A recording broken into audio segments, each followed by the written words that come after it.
Okay, today is the 17th of September 2017. We are at Blue Mountain Temple in Rosemead, California to continue discussing the 6th Patriarch Sutra. We are currently on slide number 91, I believe. Okay.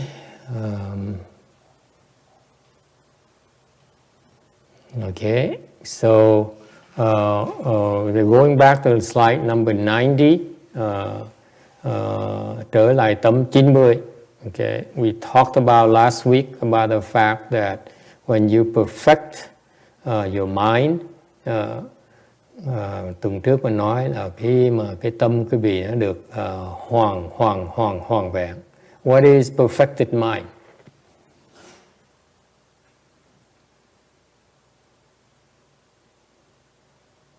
And then you will, nothing is lacking and nothing is excess when your mind is perfected. Okay, what is your mind is perfected? The perfected mind is a mind of enlightenment. Where after you are enlightened, khi mà nói cái tâm quý vị nó vẹn toàn, có nghĩa là khi quý vị đắc giác ngộ. What does it mean? What does enlightenment have to do with perfection of the mind? Tại sao cái giác ngộ nó có liên quan gì với cái sự thành tựu, cái sự thành công của cái tâm của quý vị? Yes. I'm kind of guessing, but I think that it's like there's no activity in the mind, and yet it can respond to all situations. The guess, it says that it can respond to anything. One is it's still, okay, that's what you're getting at. Người ta đoán là cái tâm vẹn toàn có nghĩa là cái tâm mà khi mà quý vị được trống lặng thì quý vị có thể hưởng ứng lại tất cả và có thể thấy được tất cả, làm được tất cả. Okay, it's close. Okay, perfected mind is it refers to the fact that the nature of our cultivation, khi nói về cái tâm vẹn toàn, là nói về khi mà quý vị tu hành, when you meditate, okay, khi quý vị tu hành, okay, initially you feel you feel better, hàng khi bắt đầu thiền, quý vị thấy cái người nó khỏe ra, okay, your illness lessen, cái bớt bệnh, okay, and more importantly, what happens when that happens? When you feel better, when your body is less sick, khi quý vị cảm thấy khỏe mạnh hơn, khi mà cái thân quý vị nó bớt bệnh hoạn, what happens? When in parallel, that cannot happen unless your mind is what? Has less luggage. Thì cái tâm quý vị nó bớt bệnh hoạn, tâm quý vị nó rộng hơn, nó tự tại hơn. Your mind is more quiet.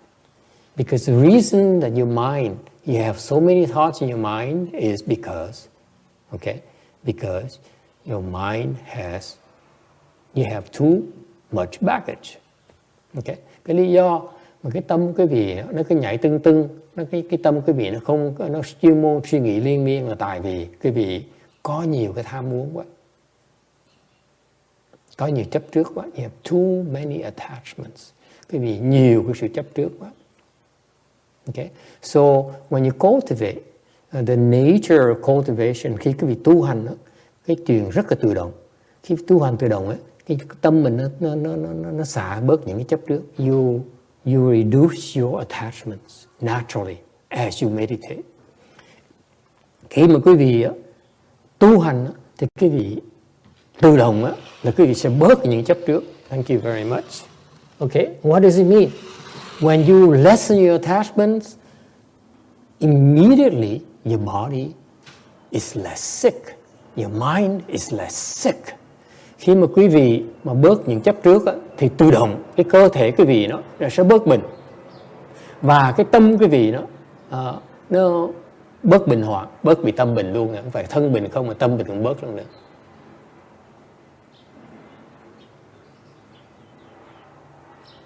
All right? So your mind becomes broader. It is able to your mind broadens. It's able to see more, to see a bigger picture. Thì lúc đó cái tâm quý vị nó có thấy được cái đại sự, cái câu chuyện quan trọng, hàng ngày nó quan trọng cái đại sự, thấy được cái đại sự. Does it make sense to you or not?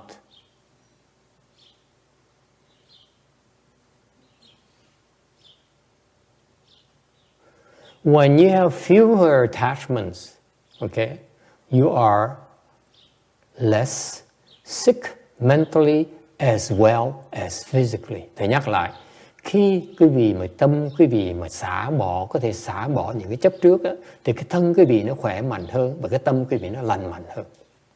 No two ways about it. That is why when you're sick, meditate. Nói cách khác, một khi mà quý vị bệnh, thiền nó sẽ bớt bệnh. It's much better. Okay. Medication, taking medicine is only a temporary reprieve. It's not permanent. Cái vị bệnh mà uống thuốc đó, nó chỉ giúp cái vị tạm thời thôi. Nó không thể giúp cái vị lâu dài được. Không thể nào giúp lâu dài được. As a doctor, that's why they make a fortune. Bởi những cái người bác sĩ ta làm giàu như vậy đó. They fix you, they give you medicine and make you come back. And they see them again. Bởi bác sĩ, cái nghề đó giàu dễ sợ. Tại vì cho cái vị bệnh để uống thuốc xong tuần sau phải tới gặp. Tới gặp đều. Okay? Because they're not fixing the root cause of the problem. They're only suppressing symptoms. Tại vì những cái người mà bên nghề y khoa đó, nghề thuốc đó, người ta chỉ giải quyết được những cái triệu chứng của quý vị thôi, không giải quyết được cái nguồn gốc của cái bệnh của quý vị. So it's better to have the combination of both. Tại quý vị muốn chữa bệnh tốt nhất là cần hai cái cùng một lúc. First, you need to suppress the symptoms in order for you to function. Thứ nhất là phải diệt những cái triệu chứng để mình có thể hoạt động được, có thể đứng nằm ngồi được, ăn ngủ được. Okay? And at the same time, you need to fix your attachments, reduce your attachment, locate the attachment that causes this problem. Quý vị, cái thứ nhì là quý vị phải bớt cái chấp trước, tại vì những cái chấp trước mà nó có những loại chấp trước mà khiến quý vị bị bệnh. Questions?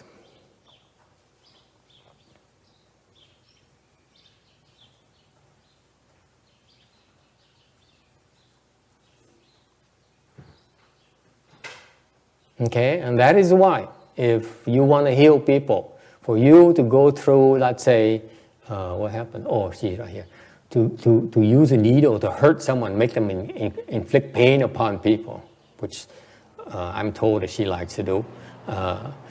Những cái người hàng cái gì người ta bệnh mà cái gì dùng kim châm cứu rồi chích là cho người ta đau đó. Có những người thì thuốc thích chích đau như vậy đó. Okay. Then again, it's only temporary. Cái đó nó chỉ tạm thời thôi. Okay. You need a more comprehensive approach. If I were you, if I were a patient, I would seek additional treatment. Xem đối với thầy, nếu mà thầy bị bệnh đó, thầy sẽ cầu cứu bác sĩ bệnh viện, nhưng đều đồng thời phải kiếm những cái phương pháp nhiều hơn nữa để diệt cái gốc của nó. We need to get rid of the root cause of your sickness. Okay? Any questions? In other words, that's why when we teach meditation, bởi vì khi mà chúng ta dạy thiền, thầy cứ nhấn mạnh hoài. I keep on stressing to the dismay of most Westerners. Thầy nhấn mạnh hoài, mà khiến người Tây phương ta bực cái chuyện đó lắm. Because they went to mindfulness meditation classes, họ tới những cái lớp mà thiền chánh niệm.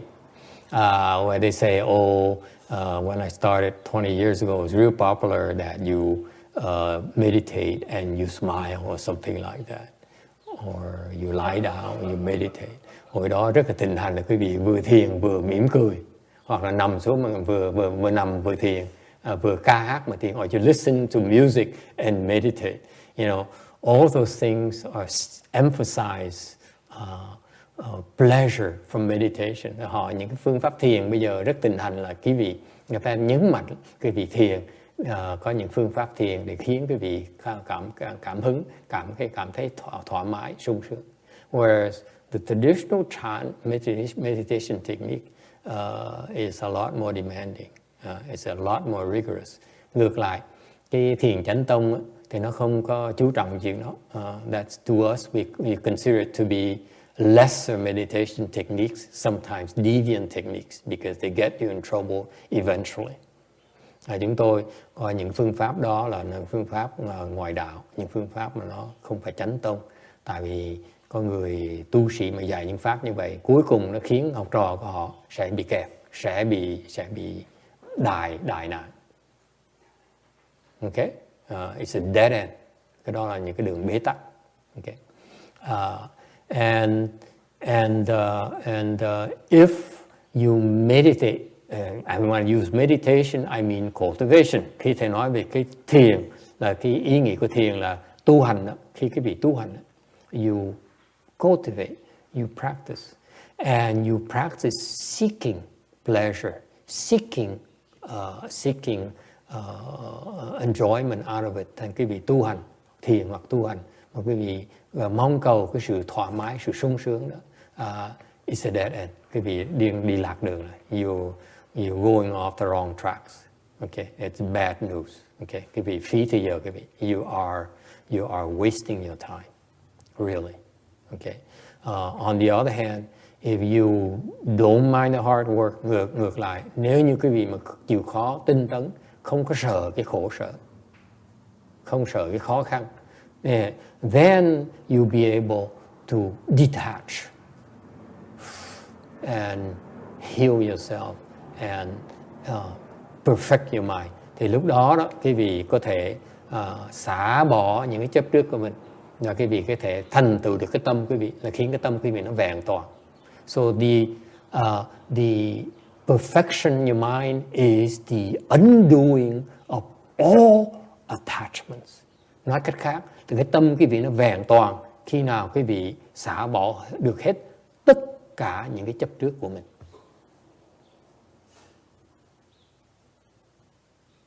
Any questions?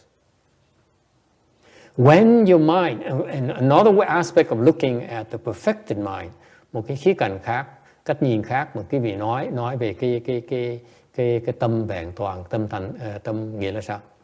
It's because all you're doing is you recover, get backtrack and get back to your original perfected mind. Cái vẹn toàn này nó không ngoài là cái tâm quý vị nó có sẵn đó rồi. Cái tâm vẹn toàn quý vị có sẵn rồi.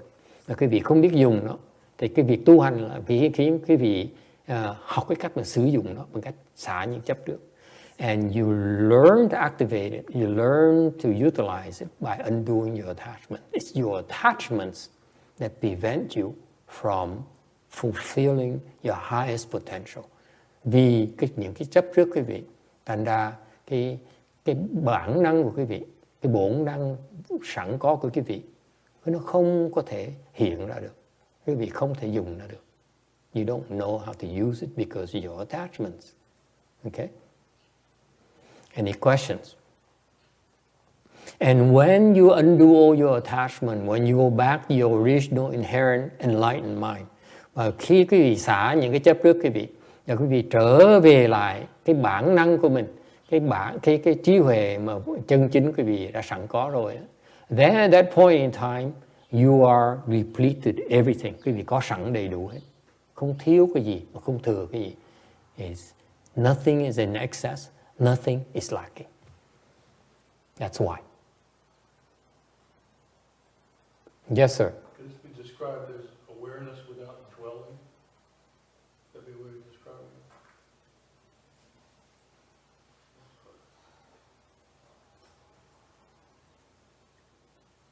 it. Define awareness.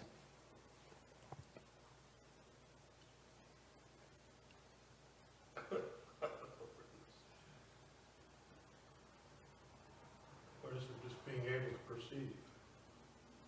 That what?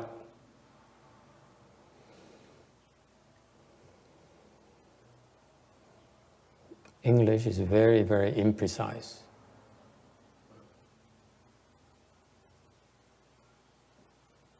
awareness can be done with your false sense organs, meaning you're aware that there are 13 people on this side. 1, 2, 3, 4. Okay, you're aware of that. That's based in a sense organ, based on your eyes. Cái vị nói là chỗ cái này có 13 người phía bên ông này là cái vị có cảm giác được với cái con mắt của vị. But this eye you use here is imperfect. Cái mắt này đó, okay, là nó thiệt ra đó là nó không chính xác. Okay.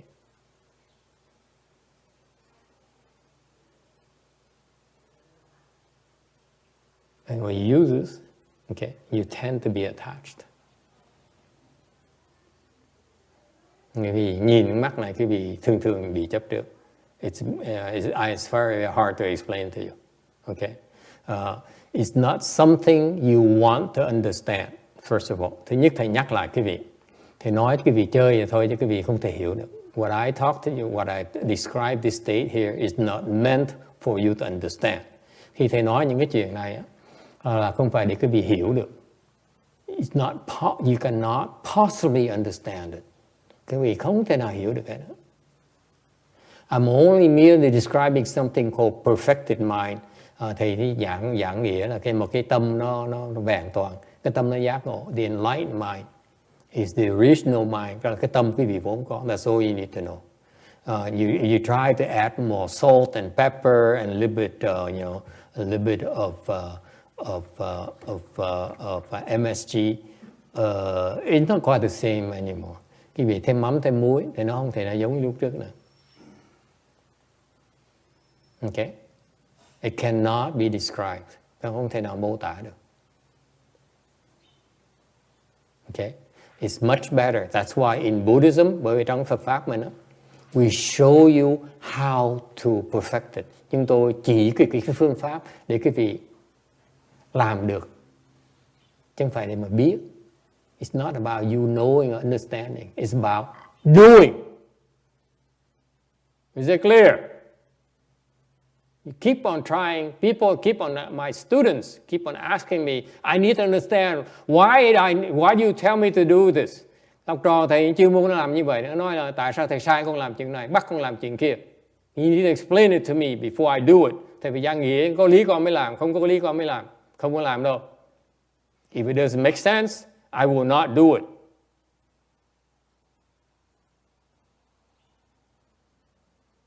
It makes sense to you.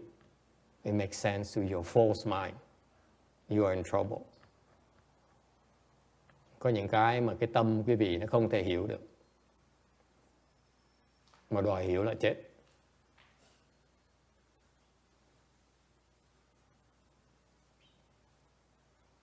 Any questions?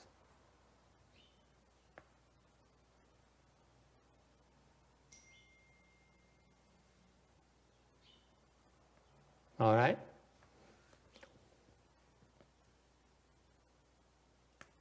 Yes.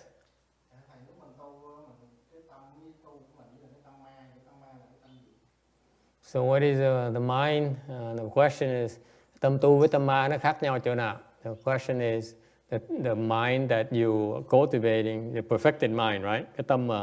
Cái tâm giác ngộ đó, the perfected mind. And the demon's mind, what's the difference? Cái tâm tu với tâm giác ngộ nó khác nhau chỗ nào? Có biết không? Tâm ma đó, nó khác cái tâm người giác ngộ chỗ nào? Các bà cụ biết không? She doesn't know. I ask her. Surely, you know what that is? Có ai biết không? What is the difference? Yes, sir. Demons want to kill people. Really? Who told you that? You shouldn't believe everything you told. Nó là con ma nó đòi giết người ta. Thầy nói xong rồi nói gì nghe, nói gì tin đấy. Huh? What's the difference? Yes, Sarah. One is pure, one is not. One is pure, one is not. Cái tâm một bên là thanh tịnh, một bên là không thanh tịnh. Okay? What is the difference? Yes. One has affliction, one does not. So the perfected mind has affliction, the demon mind has no affliction. Cái tâm người giác ngộ là có phiền não, người không, cái tâm ma là không có phiền não. Yes, sir.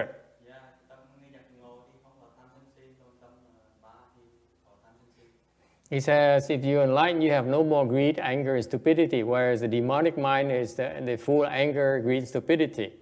You agree with that? Đồng ý như vậy không? Make sense? See, what did I tell you? I just told you. If you make sense to you, you're in trouble. Mới nói là nếu mà có lý, quý vị cảm thấy có lý là quý vị đi sai đường rồi. Mà nhất định nó là có lý, tôi thấy nghĩ là có lý.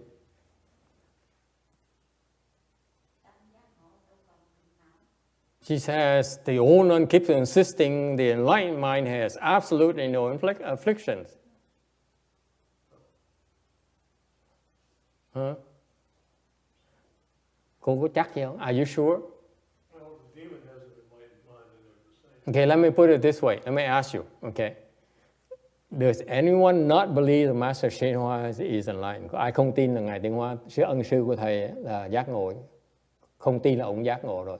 Anyone raise your hand? You don't think he's enlightened? Raise your hands. I mean, I haven't made up my mind yet. Thầy chưa chắc. What do you think? Most people, you ask most his disciples, they all believe he's enlightened. Khi vì hỏi tất cả những đệ tử Ngài Tịnh Hóa, họ đều tin là Ngài là giác ngộ. Okay? So you go by the numbers, then you say that it's a very good chance he's enlightened. Quý vị nghĩ chắc nếu đông người mà tin như vậy chắc là ông giác ngộ rồi. Does he have afflictions or not? Ông có phiền não là không? Có không? The young lady here says yes. Cái cô này nói là có. Có hồi nào? How?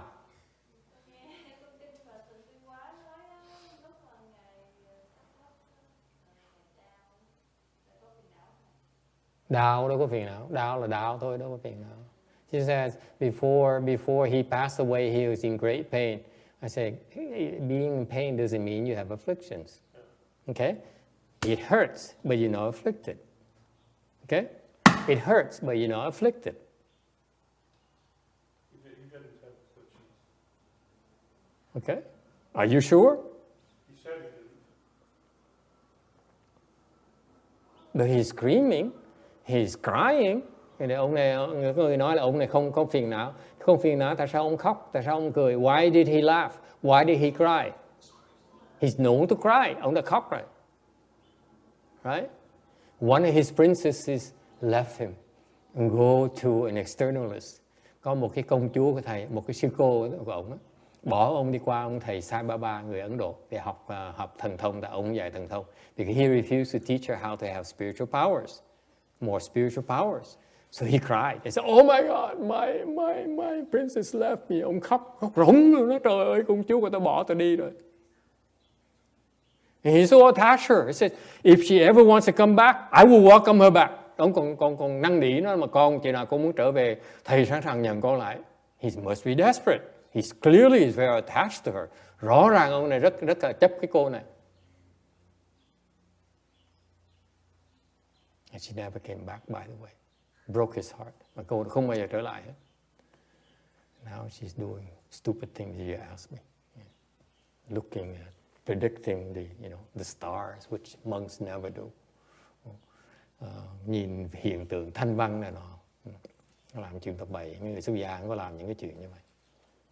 Okay. She practices a hands and eyes, 42 hands and eyes every day. Mỗi ngày tu 42 thủ nhãn. To do what? Để làm cái gì?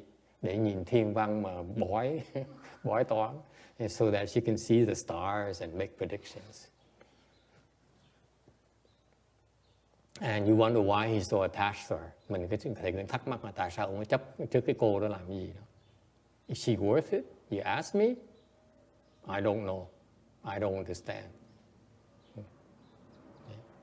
So what makes you think that enlightened minds have no affliction. Thành thầy hỏi quý vị rõ ràng ông phiền não như vậy, mà tại sao quý vị nói là ông không có phiền não?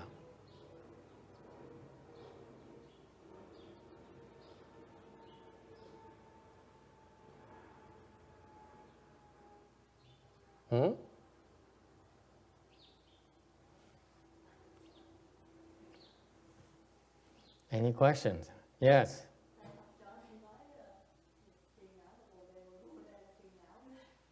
It says affliction is body, body is affliction. Exactly. The enlightened mind and the demon's mind is no difference. Nói cái khác, nếu như vậy thì cái tâm mà giác ngộ với cái tâm mà ma đó không khác gì. There's no difference. The enlightened mind is capable of the worst evil because it has the worst evil in it. Thì cái tâm người giác ngộ nó rất là ác, và nó có sẵn đó rồi. And also it's very, very good. Nó cũng rất là thiện because it's right there already. Okay? Why do I say that? Tại sao nói như vậy? Why do I say that? Well, now you know. What does it mean? Bây giờ quý vị biết rồi cái nghĩa là sao hả Billy? You can't think of one yet. You know that she's so evil. Okay? But that evil is not different from enlightenment. Nhìn cái người mà nó ác thiệt ác á, nó không khác gì cái người giác ngộ hết. What does it mean? Nghĩa là sao? You have no right to punish her. You have no right to hurt her. Thành mình không có quyền hại người ta, không có quyền trừng phạt người ta. You have no right.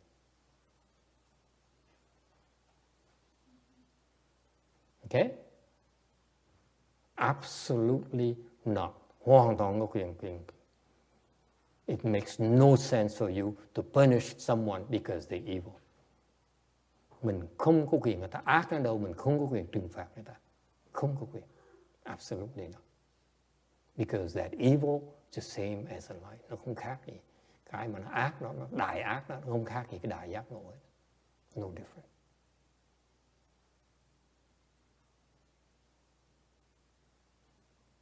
Any follow-up question? Có ai muốn hỏi tiếp gì không?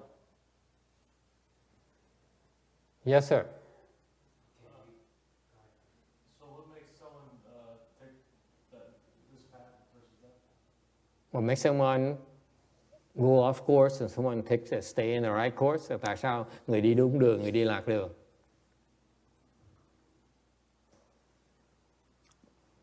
That's a hard one. Let me think about it. Hơi khó suy nghĩ, hơi khó nhận nghĩa.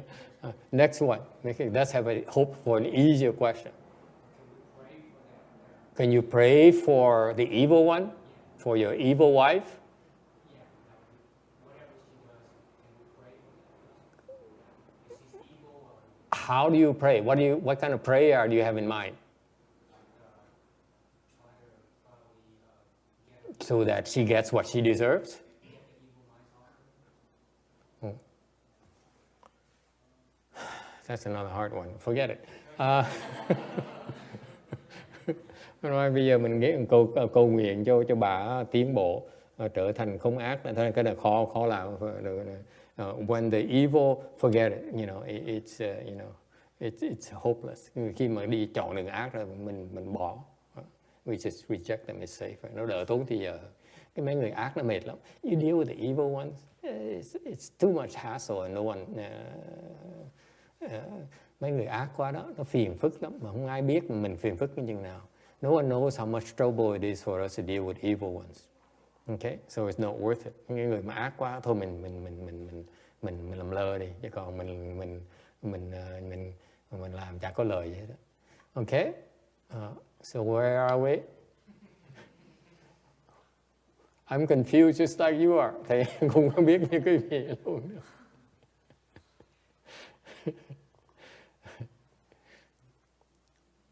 What is the answer?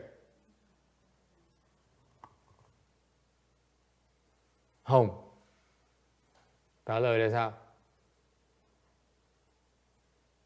Người ta ác. Mình trừng trị hay là mình giúp người ta? The question is when they're evil, do we help them or do we hurt them? She said we should help them and we should not punish them. Good girl. Okay.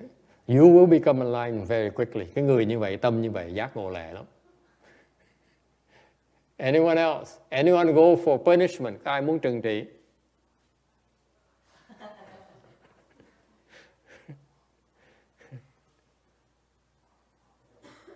Billy, you agree with me? We should punish them.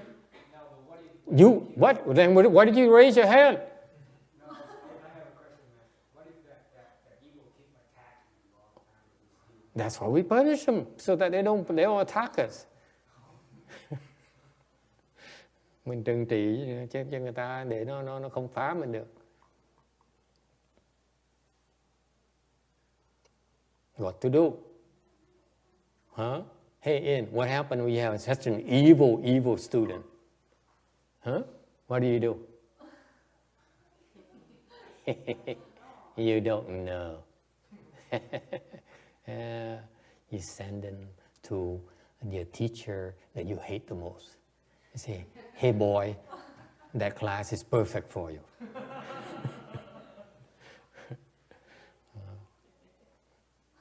Yes, làm cái gì? Hả? Can you ignore them? Mà làm lơ được không? If they're truly evil, you cannot ignore them. Mà nếu mà nó thiệt sự nó ác, không cách nào mà làm lơ được hết. They'll get on your face. Nó cứ tới trước mặt mình hỏi, nó vờn mình, khi nào mình nổi khùng. That's why they call evil. Nó ác hả thầy, nó chưa muốn làm mình nổi khùng. They drive you nuts. What to do? What do we do about evil people, hả Julie? Give them blessing, cho nó phước. You are so impractical. Mấy người nói toàn lý thuyết không?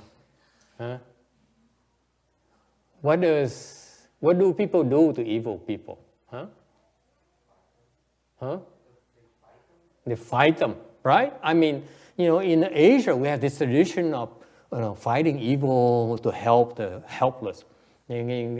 Truyền thống Á Châu mình có cái hiệp sĩ, mình chuyên môn đi giúp những người yếu. Hả? No? What is the answer? Yes, sir. What do we do? Be aware of them. What for? They're on your face. You don't have to be aware of them. They will make you aware of them. It's no effort there. They're evil because they make sure you know they're evil. Mấy cái đứa ác á, nó thiệt sự nó không bao giờ một cái gì quên nó là ác hết á. Nó cứ nhắc cái gì hỏi tao là ác, mày làm cái gì đây? What are you gonna do? Hả Ti? You marry them, cưới nó. What do you do? Huh?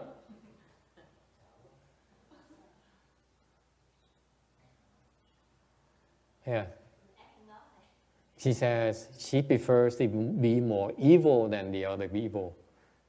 Mình ác hơn nó. I like this girl. This girl has potential. Cái cô này có triển vọng lắm. Xian Shun, what do you do when they're so evil? They have their own opinion about the other one too. Nothing? No, I think they have their own opinion. I'm asking you. I'm not asking them. What do you do when you see an evil person? You don't know. Okay. Anyone wants to venture? I think we should make them weak and weak. He said weaken them. Like a hurricane. Weaken the hurricane. Giống như là cái giông tố vậy. Mình làm cho nó yếu đi. Okay. Is not impressed with my suggestion. Send him to the next class. Các thầy giáo này, thầy khuyên gửi cái đứa học trò nó ác qua cái lớp khác mà cô không có thích gì cái đó. Yes, ma'am. If you have more nuclear bombs than they do, they would fear you. They will not touch you. Are you crazy? She says, get more nuclear bombs so that they will be scared of you and your nuclear bombs, your ICBM. So, cái cô này cô nói là mình nhiều bom nguyên tử hơn nó, thành nó phải sợ mình. Okay. Ask Uncle Un hỏi bác Un thử nó có sợ mình không? He has like 5 nuclear missiles versus 5,000 nuclear missiles here in this country. Is he afraid of us?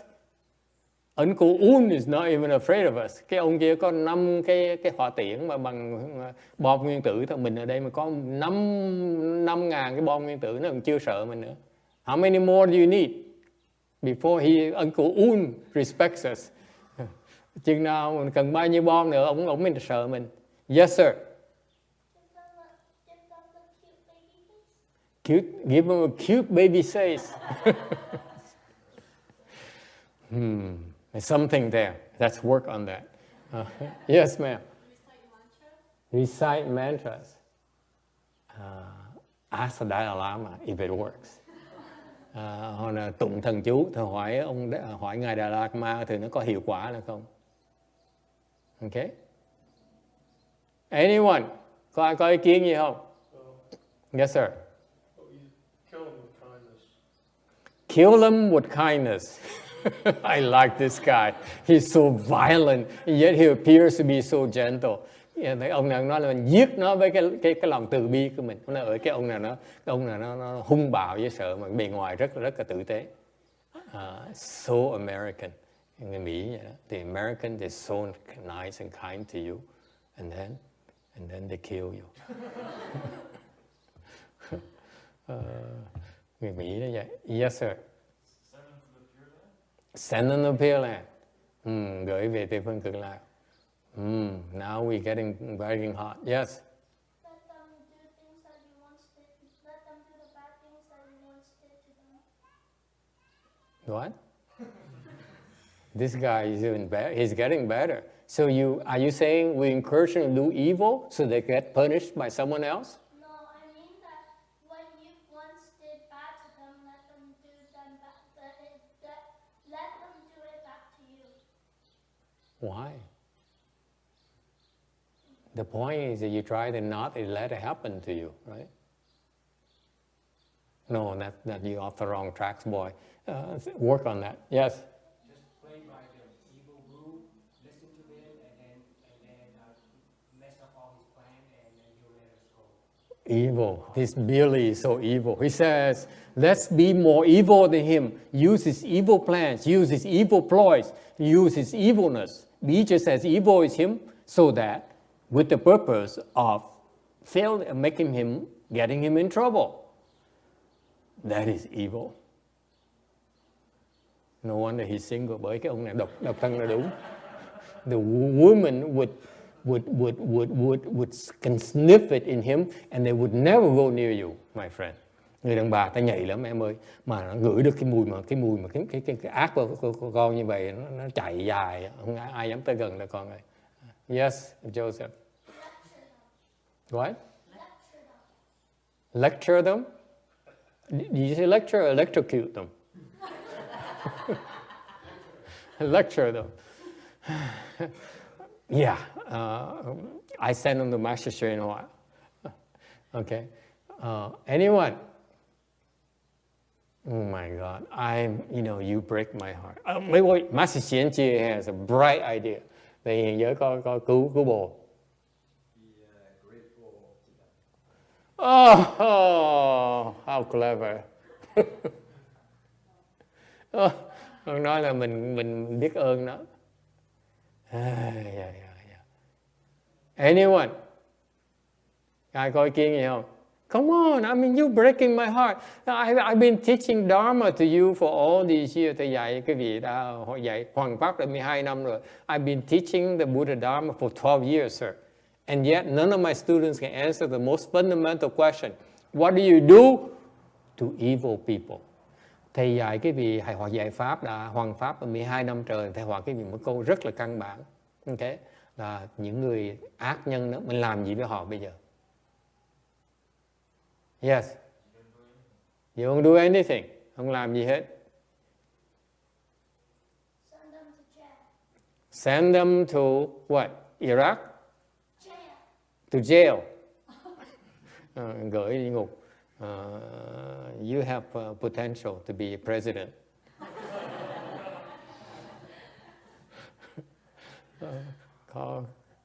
Có triển vọng làm tổng thống.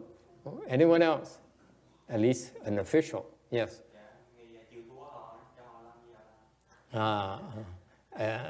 Submit to them. Mình chịu thua. Okay. The answer is, okay, I'm not falling for your tricks, because as soon as I give you a prize, money prize, someone will give me the right answer. Thầy không có bị cái ví dụ lần này nữa đâu. Tại vì cái việc cứ ngâm mắm ngâm tua, chừng nào mà thầy đưa giải thưởng tiền, bỗng nhiên trả lời đúng ngay lập tức. You're not here in because as soon as I give them $100, someone gives the answer in, immediately. Thầy mà cho $100 một cái là có người trả lời trúng ngay lập tức.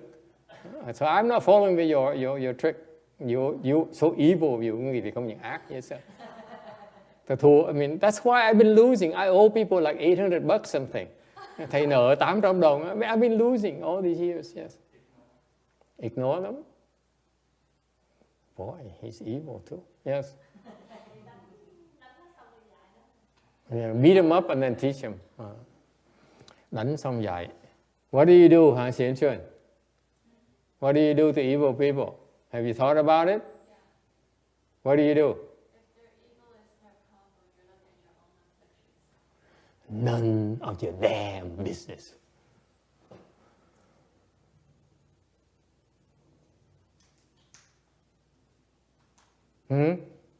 What are you doing looking at evil people for? Huh? None of your business. Không phải chuyện của quý vị. Người ta ác là chuyện người ta.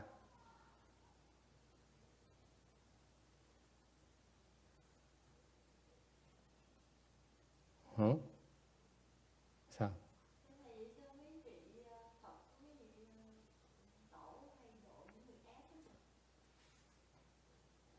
So why is it the Buddhas and Bodhisattvas specialize in crossing over the evil people? Tại sao Phật Bồ Tát lại độ người ác?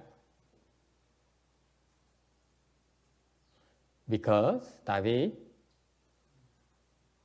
it's easier to cross over the evil than to cross over the good ones. Mấy người tốt đó, dạy nó khó lắm. Mấy người ác dạy nó dễ hơn.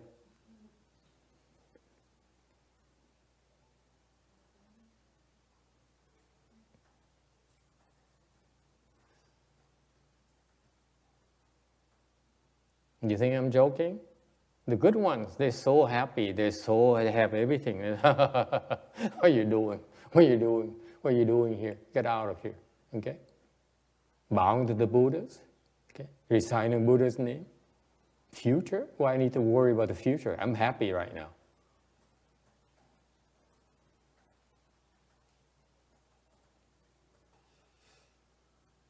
Okay? None of your business. Stop looking at others. Đừng có nhìn tới người khác. Look at your own affliction. Look at your own attachments. Tìm, nhìn cái phiền não của mình, nhìn cái chấp trước của mình. Cái chuyện người ta không phải chuyện của mình. Kệ người ta.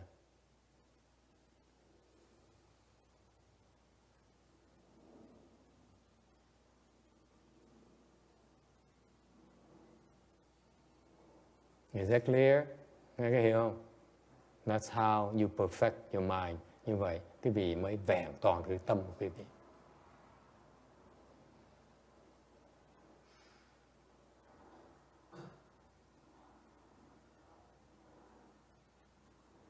It's a trick question and none of you gets it.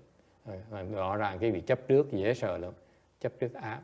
You are so anti-evil that you are so evil. The people who are so against evil are very evil themselves. Cái người mà chống cái ác là cái người ác lắm. Okay? You just have not revealed your evil yet. Tại vì quý vị chưa lòi ra cái ác quý vị thôi. Don't think you're any better. Đừng nghĩ quý vị tốt hơn người ta đâu. Quý vị chưa lòi nó ra thôi. Remember, you are repeated evil too. Quý vị cũng có cái ác ở trong. And if the conditions arrive, you will become evil. Cái duyên mà nó đủ là quý vị sẽ thành ác luôn. Nó sẵn có rồi. You are, see, your mind. is full. Your perfect mind has both evil and goodness in it. Cái tâm quý vị nó sẵn có cái ác, có sẵn có cái thiện trong rồi. Đừng nghĩ là nó ác hơn mình đâu. Do not think they're more evil than you.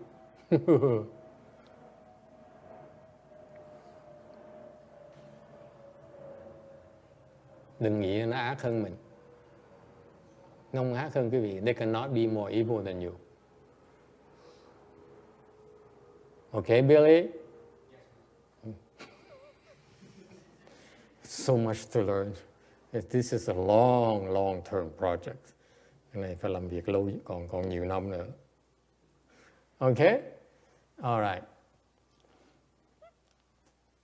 Yes, sir.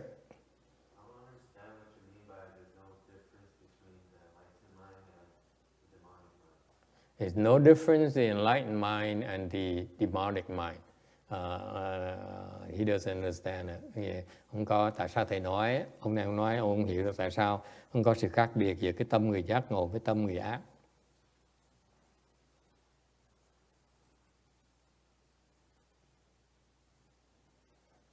Because it sounds good.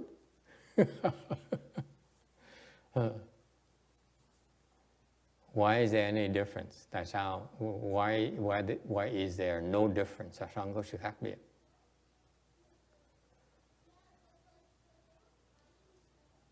Yes. A genius mind and a crazy mind is the same. Like the creativity and madness, same gene. Same gene? Well, the scientists are cuckoo nowadays. God. Oh, yeah, are we in trouble?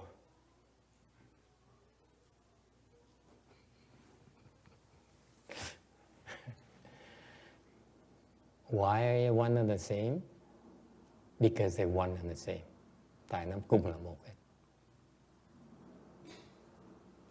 Why is that? Yes. But both minds is manifesting differently. And both minds, they just have different manifestation. Và nó cùng là tâm hết, nó có cái sự hiển hiện nó khác nhau thôi. Okay.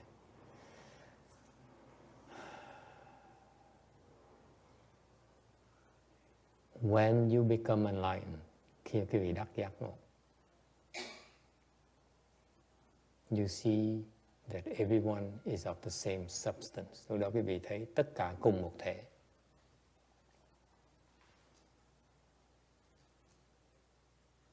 Same substance. It's the same substance, that's why it's the same. Nó đồng thể bởi vậy mới gọi là không khác nhau. That's a very short answer for you. That doesn't help you. Cái này thầy trả lời vắn tắt cho quý vị nghe. I could elaborate on this, but even the more I elaborate, the more you think you understand. That's the danger of explaining the Dharma to you. Okay? Thì nhiều khi thầy không nói nhiều quý vị, tại nói nhiều quý vị nghĩ, quý vị hiểu rồi quý vị sẽ kèo. Okay?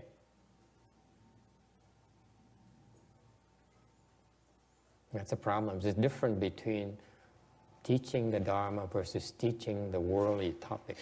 The worldly topics, you teach them to make sure they understand so that they can use it, they can apply it.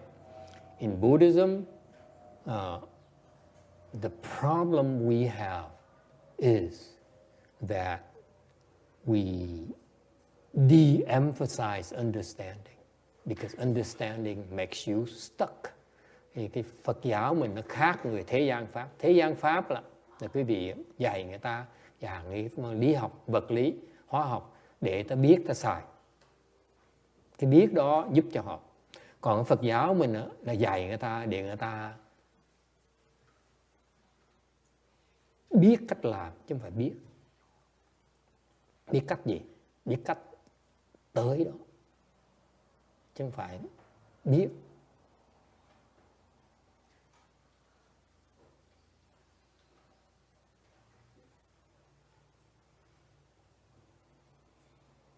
Any questions? That's a good question, and then you're very patient. This man is very patient, waited patiently to hoping that someone will help him understand why they're the same.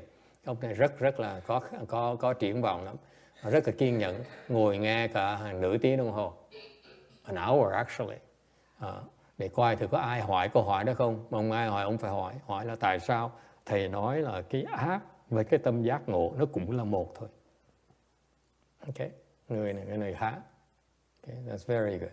Okay, sometimes when you learn Buddhism, như khi học Phật pháp, okay, it cannot be explained to you for a reason. Có nhiều khi chúng tôi không giảng cho quý vị.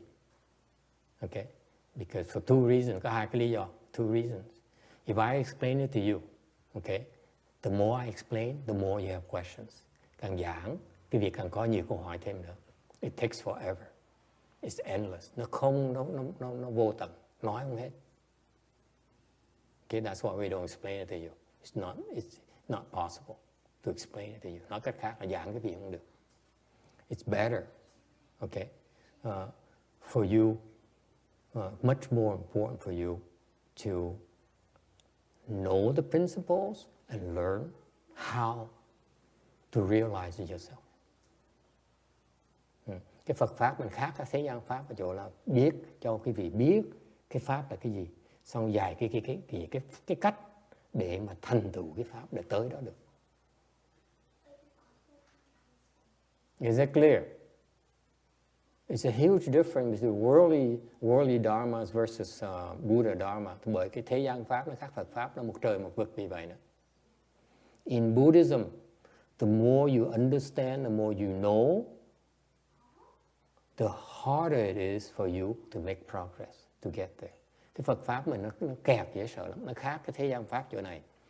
Cái gì càng biết càng nhiều đó, sẽ càng bị kẹt lại, càng khó tới giác ngộ, khó dễ sợ. That's why I value Master Hsien Loong's teaching, bởi thầy rất thán phục thầy. He's the only one that I research and all the patriarchs. Thầy nghiên cứu rất nhiều tổ sư. Okay, he's one of the rare few who can teach us how to get there. Ngài Tiến Hóa là một cái người tổ sư rất là đặc biệt, không bao nhiêu người tổ sư như vậy trong cái lịch sử Phật giáo người Trung Hoa Đại thừa. Không bao nhiêu người có thể dạy cái phương pháp để mà tới đó được, cái cách mà tới đó, chứ không phải để hiểu. He stresses how to get there, not your understanding. Ngài là người duy nhất, một người rất là hiếm có, tổ sư rất là hiếm có mà dạy chúng ta cái cách mà tới đó, chứ không phải dạy cái tri kiến. Những tổ sư khác là dạy cái vị tri kiến. Hư Vân là dạy cái vị tri kiến. For example, Xu Yun, he teaches you knowledge. Ngài Hư Vân, Ngài dạy những cái tri kiến. Ngài Tiến Hóa là Ngài dạy cái cách để mà đạt cái tri kiến đó. Master Hsien Loong, in contrast, teaches you how to attain, how to get there. When you get there, you're free from all your illness. Khi tới đó, nó không còn bệnh hoạn nữa. You have everything, and yet you lack nothing. Quý vị có đầy đủ tất cả, mà quý vị không thiếu một cái gì hết. Is it clear? So it's important to just know. I'm sorry? So you're saying it's important to just know, don't ask why? It's important for you to know something called perfection of the mind. That's a concept that's not known to the West. Okay, the West, the Western, the civilized world do not understand what is perfection of the mind. No one else understands except these sages, the Buddhists and Bodhisattvas. So they said there's something called the inherent mind, which is enlightened, which is perfected. Okay, and there's a way to get there. It cannot be described to you. There's no way to help you understand. It's no way. It's not possible. In a Chan school, it's called beyond the words, a language in words. It's no way to describe it to you. Thành ra cái Phật Bồ Tát á, là chỉ dạy cái gì là cái trạng thái của niết bàn, trạng thái của giác ngộ là gì, rồi mà không thể nào giảng cái gì được. Tại giảng một cái là cái gì hỏi một cái, giảng một tí cái gì hỏi thêm một cái, giảng thêm nữa cái gì hỏi thêm nữa, nó không bao giờ nó ngừng hết. Okay? Thành ra tốt nhất là dạy quý vị cái cách mà tới đó. Thì Ngài Tiến Hóa là một cái vị tổ sư rất là hiếm có, rất là ít người làm được như vậy, là dạy chúng ta cái phương pháp để mà tới đó. Còn những tổ sư khác, những thầy khác đó, dạy quý vị cái tri kiến, chứ không phải dạy quý vị cách giải quyết cái vấn đề của mình. So when you learn how to get there, the process of going, the journey how to get there, cái quá trình mình tới đó là mình giải quyết hết tất cả những vấn đề. You naturally get rid of all your problems, all your impediments, your obstacles, your illness. Và mình tới con đường tới đó, nó gỡ quý vị tất cả những cái trở ngại, những cái cản trở, những cái bệnh hoạn của quý vị. Yes?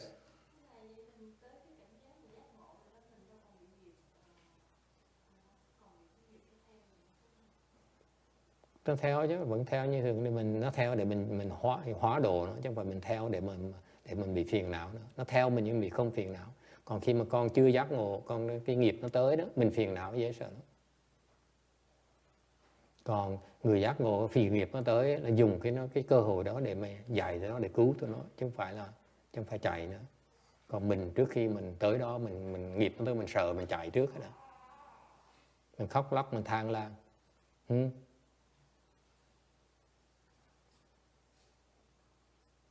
So the question is, once you become aligned, you no longer have the retribution. I say, absolutely, you still have retribution. The difference is that you use your retribution. You have these creditors who come and make a claim on you to cross them over. You're no longer afflicted by them, by your debts, by your impediments, by your difficulties. Okay? You have difficulties, you have illness because of your creditors. Quý vị gặp nạn, gặp khó khăn, gặp bệnh hoạn là tại vì cái chủ nợ tới nó đòi. Instead of getting afflicted, thay vì mình phiền não nó, you use it to save those people that you owe. Mình dùng cái cơ hội đó để mà cứu những cái người chủ nợ của mình.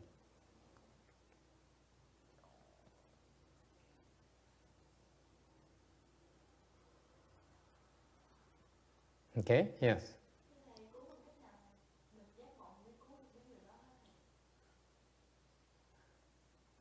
How do you save your creditors?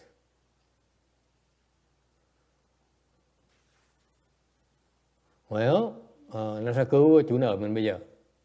Sometimes you give them tacos. Nhưng khi mình cho nó ăn taco. Sometimes you yell at them. Nhiều khi mình chửi nó. Sometimes you kick them out. Nhiều khi đuổi nó. Sometimes you beat them up. Nhiều khi quýnh nó. Sometimes you cry. Nhiều khi mình khóc. Sometimes you smile. Nhiều khi mình cười. Should I go on? Muốn thầy tiếp tục không?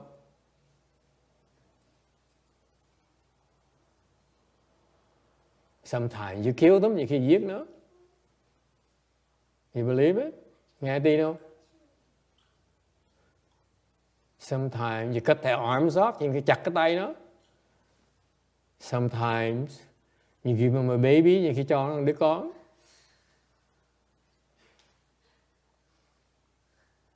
Sometimes you're nice. Nhiều khi mình tốt. Sometimes you're evil. Nhiều khi mình ác. Does it make sense to you? If the Bodhisattva is always a person who says, oh, I'm so nice, I'm so compassionate. How many beings do you think he can save? Cái vị nghĩ nếu một cái Bồ Tát mà chuyên môn là từ bi, khi nào cũng tử tế, lúc nào một người rất là tốt, thì ông cứu được bao nhiêu người? Let me give you a guess. How many living being can a good Bodhisattva who's always kind, who's always good, save? Huh?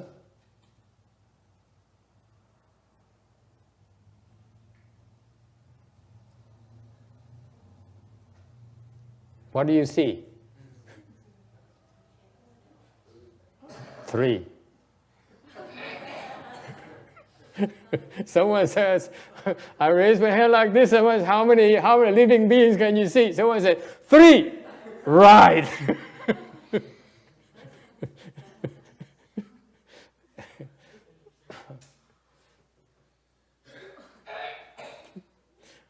Who else has any other idea?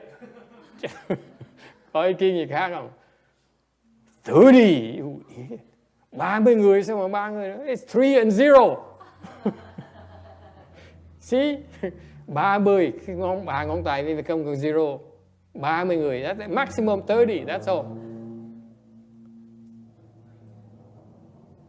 All right?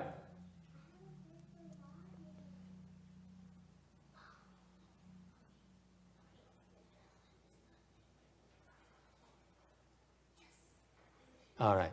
So I think we're still on last week's lecture. Thầy đang vẫn tiếp tục cái tuần trước. Let's move on. Let's have some new real dharma. Mình nói pháp mới một tí thôi. So cô Kim Điền, cô ngừng là. Kim Điền says, it's the same old thing. I'm not taking notes anymore. Cô Kim Điền nói, phí thì 1 giờ của tôi thì giờ tôi là quý báu đâu. Thầy cứ nhắc lui nhắc tới hoài. Ok. New slide. Tấm 91. The third patriarch says in his poem, it says, when you grasp or reject, there is no suchness. Ngài Tam Tổ nói rằng trong thơ Ngài nói nếu quý vị chấp trước mà quý vị hoặc quý vị bác bỏ nó, là trong đó nó không có cái chân như.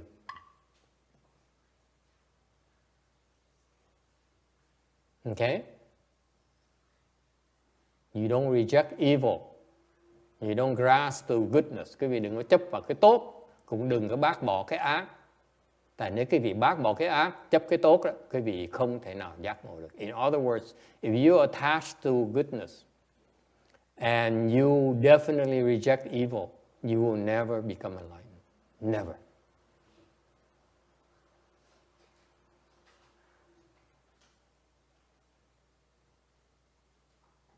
Any questions?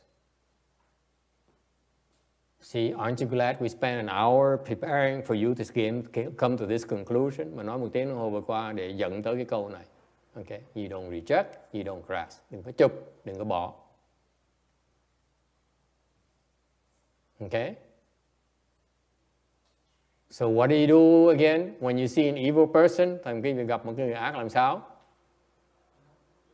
None of your business. Không phải chuyện của quý vị. So what do you do? Làm cái gì bây giờ? Hả?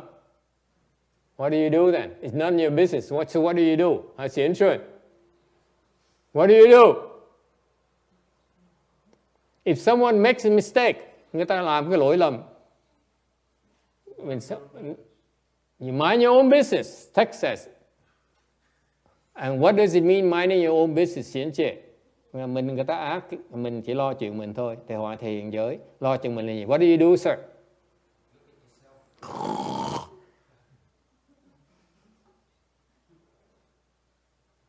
Huh? What do you do? What do you mean minding your business? Don't do anything? Is that minding your business to do nothing? Không làm gì hết hả? No, wrong. What do you do? Billy, never mind.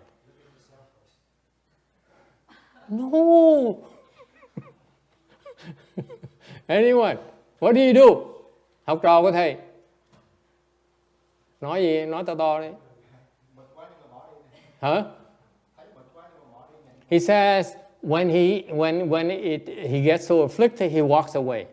That's a starting point. Mình bực quá mình bỏ đi. That's a good point. Okay? You come back, đâu có trở lại không? Trở lại. When he comes back thì trở về lại chứ. Sao bỏ đi, đâu có bỏ gì về giả đò bỏ đi thôi. So he pretends to walk away. What do you do, sir? Yes. What do you mean mind your own business? What does it mean? Don't react to them. This man has potential. What do you do, Xiển Xuân? Minding your business.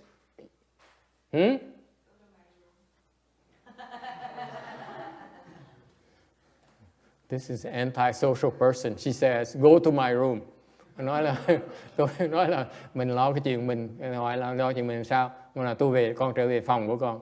Kệ nó, kệ thầy nó. God, it's so self-centered. Người rất là ích kỷ. Very selfish. What do you do?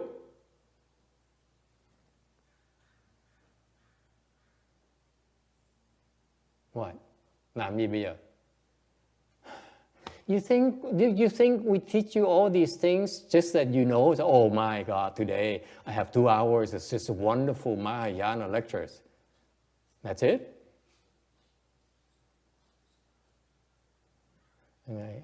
Nói tốn thời giờ nói cái gì để cái vị nói, bữa nay ông thầy giảng hay quá. Ngài Bồ Diêm says, he's a good lecturer. Cô Quả Ngân nói, ông thầy cũng giảng hay, dễ sợ lắm. And then what? Rồi gì nữa? What do you do? Yes.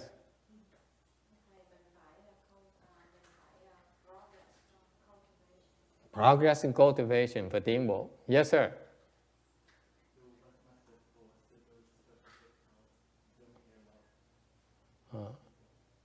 Go back to my room, have a can of Coke. Trở về phòng tôi, xong uống một cái lon Coke. To calm yourself down. Để mình bớt phiền não. Minding your business means what?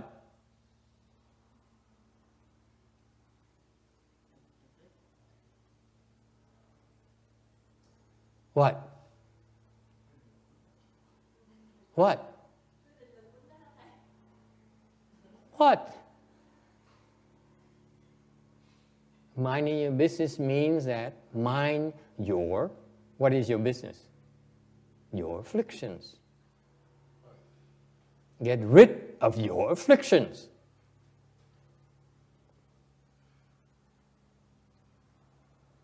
Bỏ cái phiền não của mình đi. Giải quyết cái phiền não của mình. That is meant by mind your business. See, the Westerners, they got it, but they don't know how to do it. They don't quite understand. Minding your business. It's not like sitting there and, oh my God.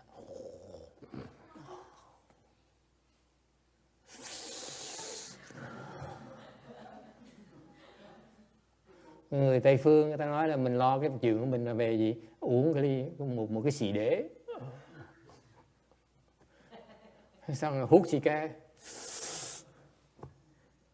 Đó, người Tây Phương nó nghĩ như vậy đó. Người thế gian nó nghĩ như vậy. In Mahayana, we mind our business by looking at our affliction. Why are we afflicted? Mình coi tại sao mình tự hỏi tại sao mình phiền não như vậy. Why are we afflicted? What is the cause of our affliction? Cái nguyên nhân mà quý vị mà tại sao bị phiền não. Mà if you see the reason for your affliction, khi mà phiền não mà rồi mà chặt cái phụp, okay, you cut them off. Okay, that's called minding your business. Cái đó gọi là lo cái chuyện của mình, giải quyết cái chuyện của mình, cái vấn đề của mình là mình giải quyết. Tại sao mình phiền não? Mình chặt cái phiền não đó đi.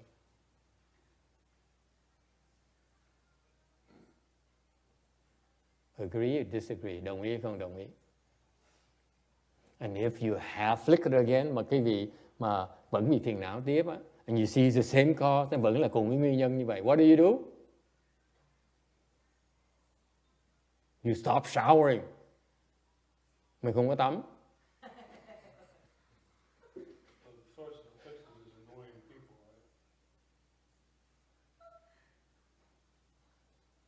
You become their source of affliction.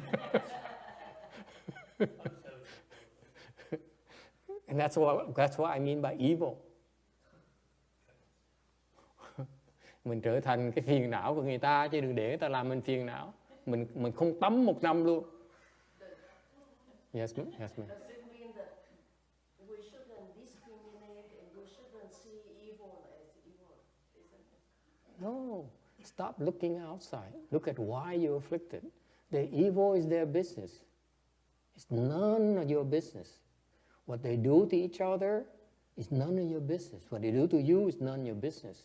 Including what they do to you is none of your business. You look at why you're afflicted.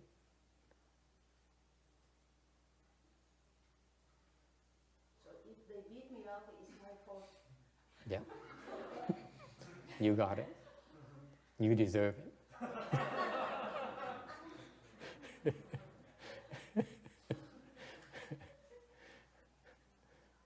Thành Tề hỏi là người ta ác là chuyện người ta, nghĩa là sao?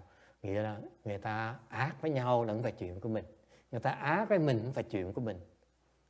Với cái cô này, cô khôn như vậy là người ta ác mình tại mình cái lỗi của mình, thì nó đúng. Người ta ác mình tại cái tội của mình, không phải lỗi tội người ta.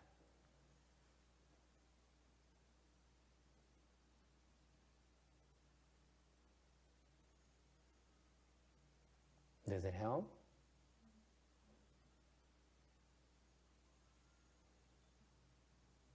So that's why people of the world, thành cái người thế gian, what do you do? They chase after people who are nice, chạy theo những người tử tế với mình. Phải không con? Oh, sư phụ so nice to me. Sư phụ tốt với con quá. Let me go near. Ngoài sư phụ yells me, sư phụ, you so evil. Mà sư phụ mà đổi mặt một cái, trời ơi thầy, con người thầy, bây giờ con mới thấy con người chân thật của thầy.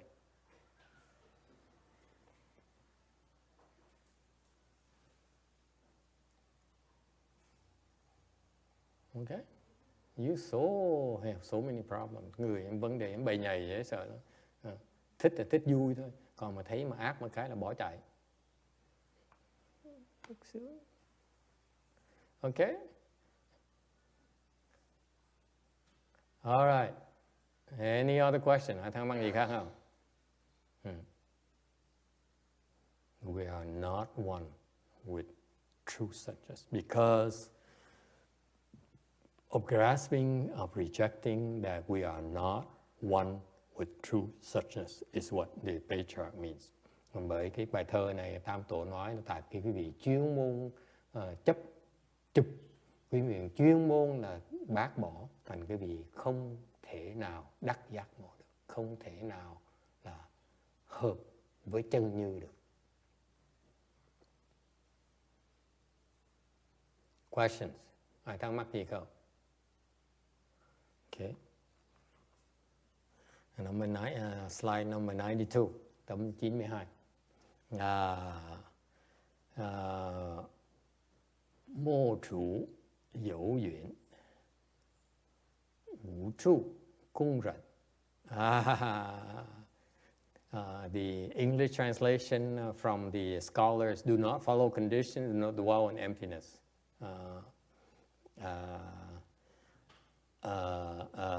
It's not follow, but actually it's pursue the condition.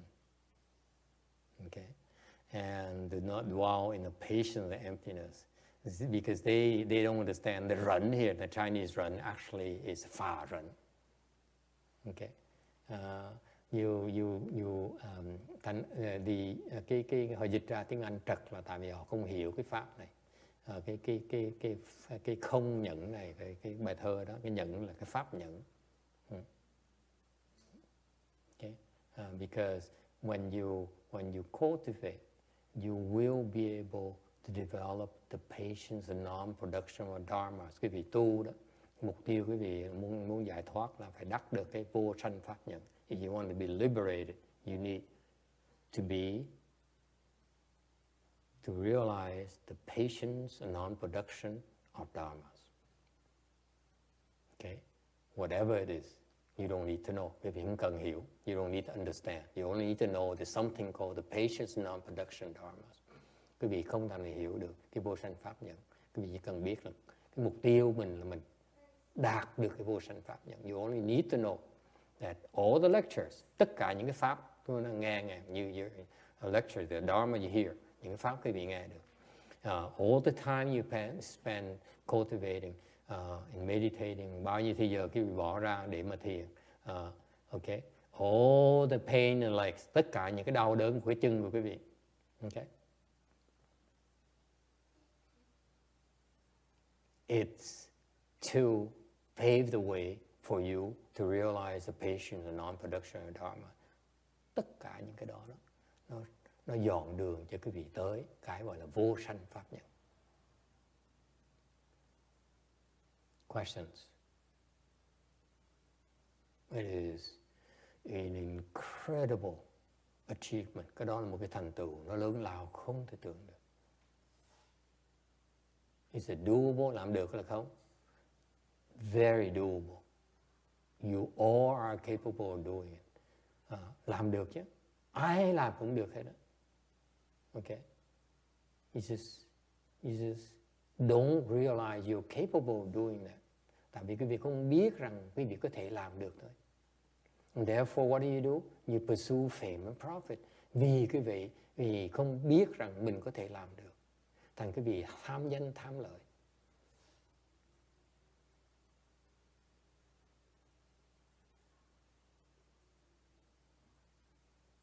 Okay, so what does it mean here? What is the patriarch is teaching us? Là cái pháp, cái câu thơ này dạy nghĩa là sao? Là mặc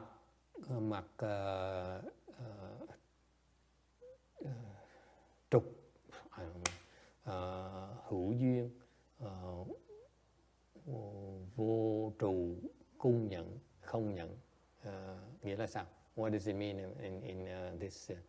This is where you need to learn Chinese. You really want to understand the deeper side of Mahayana. You cannot dwell on the scholar's translation. Thành cái thầy nhắc lại quý vị muốn học cái chiều sâu của Phật pháp đó, quý vị phải học tiếng Tàu. Chứ còn quý vị mà đọc tiếng Anh, cái bản dịch tiếng Anh đó, nó thiếu sót. Unfortunately for you, all the English translation, okay, are imprecise. Tất cả những cái bản dịch tiếng Anh nó đều thiếu sót, sơ khuyết. It's best to go back to the Chinese main text. Tốt nhất là trở về lại cái nguyên văn tiếng Tàu, or the Sanskrit, hoặc là tiếng Phạn. Okay. However, until then, you still need to choose better translations at the lower level. Ở trình độ thấp, quý vị chọn những bản văn nó tốt. I would stay away from the scholarly works, để tránh những cái bản dịch của những người học giả. Okay. English, I keep on talking about it. The DRBA has the best English translation. Về cái bản Phật Thánh Thành, công việc họ rất là giỏi. Họ dịch ra tiếng Anh rất là hay, rất là chính xác, khá chính xác. The higher level dharmas, they don't get it. That's why their translation becomes scholarly. Những cái pháp cao thì họ dịch không được, họ không hiểu, thành họ dịch mấy cái chỗ đó. But it'll be a while before you need to worry about it. Còn lâu quý vị mới tới lo những cái phần đó. Okay? So the meaning here, he says, Sân Sạn says, Ngài tăng gì? Tăng sáng hả? Tăng sáng. Nói rằng, do not pursue the condition, đừng có chạy theo những cái hữu vi. What is the condition? What does he mean by that? Nghĩa là sao thưa quý vị? What's another word? What's in plain English? In common term English. Có cái danh từ mà thông thường là gì? Do not pursue the condition. Do not what? Things that exist. What? Things that exist. Do not pursue.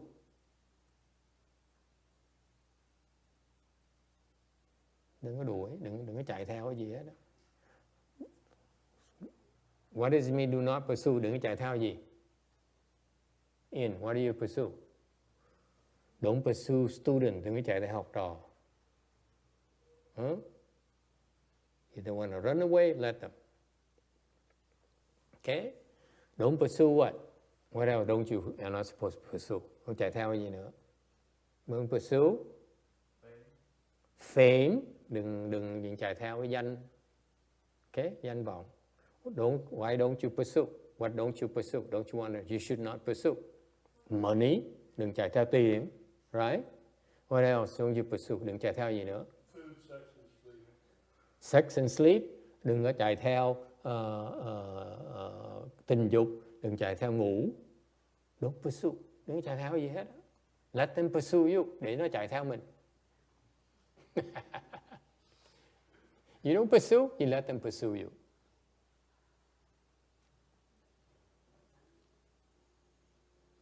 Okay? Meaning what? Nghĩa là sao? Do not strive for worldly things. Đừng có ham những cái chuyện thế gian. You know, like Warren Buffett, he sits all day and reads all these things to make money.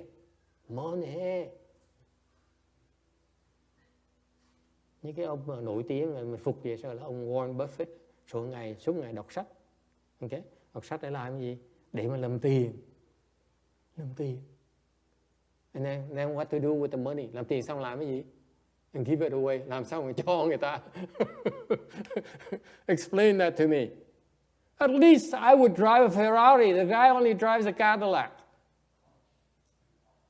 Có tiền giàu như vậy mà không lái chiếc xe tốt, lái chiếc xe mà Cadillac thôi. Vô duyên lái xe. Does it make sense? Does it sound right to you? If I had the money, I would not drive a Cadillac. I would rather drive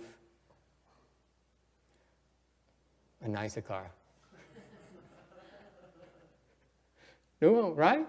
So why bother? Mình lo làm tiền để làm cái gì? Mà không hưởng thụ làm tiền làm cái gì? Why is it you make money you don't enjoy the money? What for? I don't get it. Không phải là để tạo phước á, để bố thí để tạo phước. Is that what he does? I hope so. Why is he doing it? Tại sao làm cái gì vậy?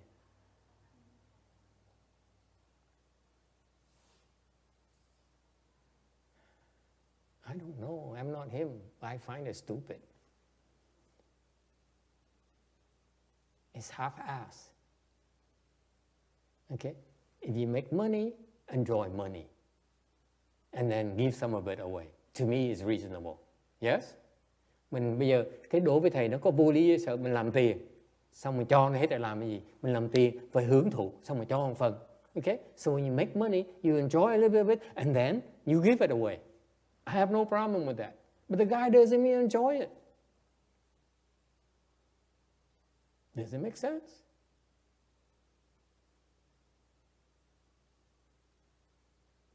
Huh? And then he becomes famous, nổi tiếng. Is he enjoying his fame? Not really. He goes everywhere and says, can I have a burger? You go to China, at least you have Peking duck. You don't ask for a burger. To me, there's something wrong with that. Okay? I would use my leverage, my fame, and you know, have emojis of Warren Buffett emojis, like that famous lady. I forgot the name now. What's the famous lady again? Julie? The Kardashians, whatever. They leverage the fame to become more famous so that they, you know, I don't know what they do with the fame. But anyway, it doesn't make sense to me. It seems to me it's such a waste of time. Đối với thầy nó phí thì giờ dễ sợ nó. I'm making fun of Warren Buffett because he's old enough to be my father, and he's dying. He's going to be dead anyway, so it doesn't matter. Okay. Thầy chọc ông này cho vui, cho quý vị biết người ta phục ông này nọ. Trước thầy cũng, I was one of his admirers, by the way. I was. Trước thầy phục ông lắm. Bây giờ, the more I cultivate, the more I see how stupid it is. Thấy cái đời vô duyên, chả có ý nghĩa. Vô duyên lãng xẹt. Okay? My point, I'm not making fun of Warren Buffett. I'm making fun of all the people who chase fame and profit. Không phải thầy chọc ông Warren Buffett, thầy chỉ trích những cái người mà chạy theo danh lợi. That includes who? Who's not pursuing fame and profit? Không ai chạy theo danh lợi. Raise your hand, you're not pursuing fame and profit. Không ai chạy theo danh lợi, giơ tay thầy coi. Xiển Tung says, no, I'm not.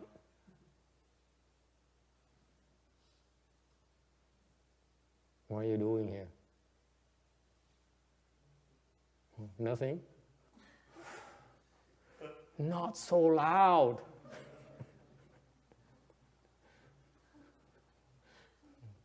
Don't pursue. Anything you pursue is condition. Tất cả những cái gì mà quý vị đeo đuổi nó đều là hữu duyên. Đều giả, it's all false. It doesn't last. Tất cả cái gì khi đeo đuổi nó không có trường cửu, nó không có lâu dài. Nothing lasts. Okay? Including the pain you're experiencing right now when you sit in Master's lecture. Những cái người ngồi xếp bằng mà chân nó đau dễ sợ nó. Okay? Cái đó nó cũng là giả luôn nữa. Okay? It's false as well. Don't pursue that. Stop hurting, stop hurting. Đừng có nói cái chân nó đau nó. Đừng có, bớt đau. Okay? Don't even do that. Can we agree on that? No, you can't agree. You are all chickens. Yes, honey. What do you want to ask?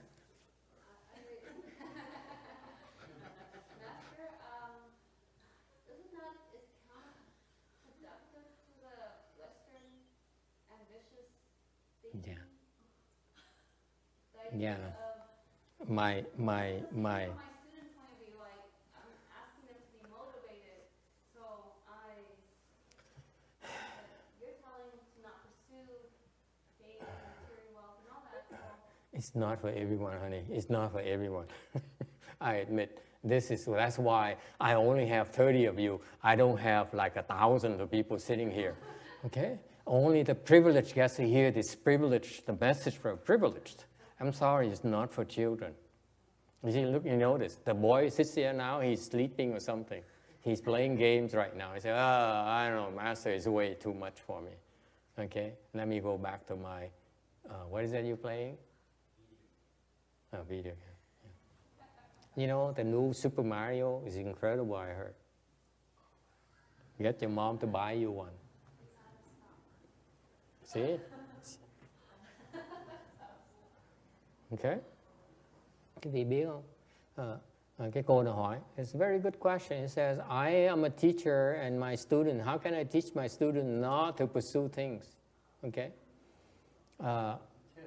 Cái cô này cô nói tôi là cô giáo, làm sao mà dạy học trò tôi đừng có đeo đuổi đời được. Okay. So how do you answer that? Làm sao trả lời bây giờ?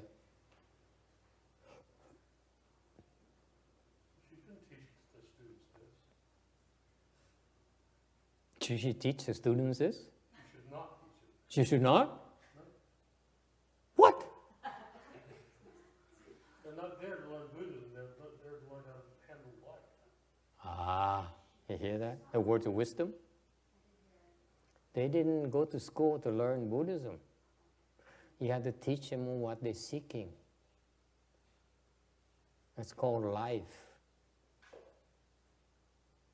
You have to earn a living by giving people what they want. Just like I have to earn my living by giving you what you want. You're here because you want to learn about liberation. Say yes.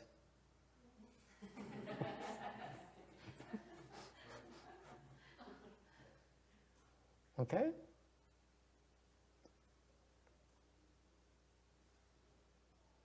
You need to be clear about the purpose of what you do in life. You're a lay person, there needs to be a balance in your life. There are times you need to pursue things because that's part of living, of being alive. Một cái con người nó phải có sự thăng bằng.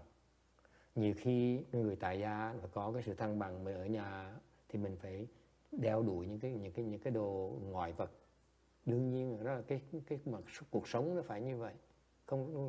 Không đi làm việc. If you going to work is pursuing external things, isn't it? Đi làm việc không phải là đeo đuổi ngoại vật, đúng không? Right? You pursuing money, you pursuing promotion, chạy theo cái tiền, chạy theo cái tăng chức, right? Because you need it to survive, to make ends meet. Cần cái đó để mình lo gia đình mình chứ, to feed your children, make your mom happy. Okay? You need to do that. But you should not, like the patriarch said, như ông mấy cái tổ sư nói. The patriarch says, if you spend your entire life pursuing the condition, pursuing fame and profit, if your sole purpose in life, ngược lại, Tổ sư nói rằng nếu như quý vị bỏ cuộc đời của mình chỉ chạy theo cái danh vọng, danh lợi thôi đó, you setting yourself up for disappointment, suffering and failure. Thì quý vị là đang chuẩn bị cho mình để thấy cái sự thất vọng, cái đau khổ và cái sự thất bại. Yes or no? The people of the world only know to make ends meet, to pursue fame and profit. They don't know, they don't understand the big picture. They don't have the big picture. Cái người thế gian người ta chỉ lo danh lợi, ta không thấy được cái đại sự. There must be a balance in life. Phải có sự thăng bằng trong cái cuộc sống. That includes everyone's life. Ngoài cuộc sống nó phải như vậy hết đó. Including left home people. Người xuất gia cũng phải như vậy. Okay? If you don't pursue anything as a left home person, người xuất gia mà không chạy theo cái gì hết đó. Okay? Then you are not a left home person. Không phải là người xuất gia. In my mind, in my book.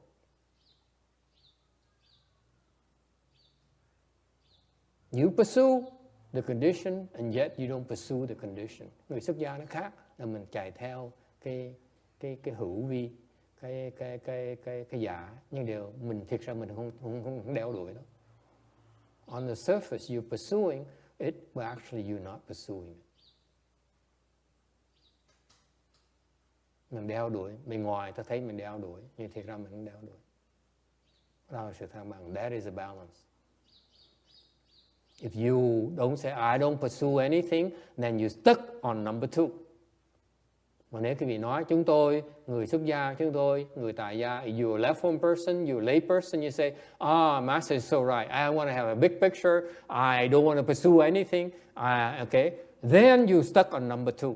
That's why the Patriarch reminded us. Bởi vậy, quý vị, Ngài Tổ sư Tam Tổ mới nhắc lại quý vị. Nếu quý vị không chạy theo đuổi cái gì hết đó, quý vị kẹt vào cái không nhận. You are stuck in the emptiness of patience. Patience and emptiness.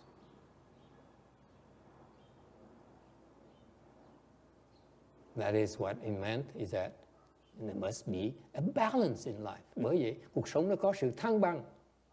You have to go all out to teach and help your students and get that promotion. Mình thầy giáo, mình phải hết sức mình dạy học trò mình cố gắng mình được thăng lon tiến chức. Okay? However, at the same time, đồng lúc you have to meditate. Mình đó, đồng lúc mình phải thiền.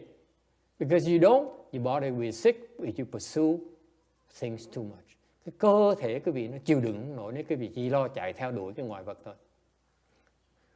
Anyone knows of a profession where you can go to work and don't get sick? Có ai biết một cái công việc công ăn việc làm gì không mà quý vị phải tới sở làm mà không bị bệnh không?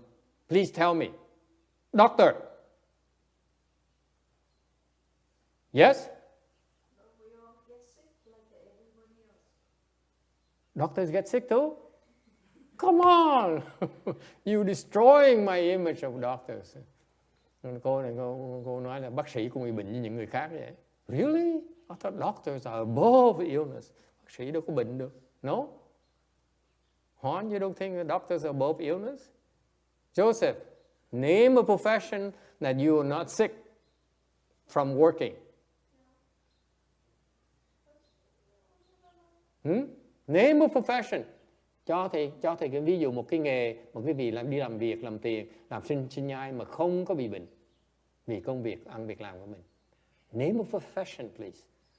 Please tell me one.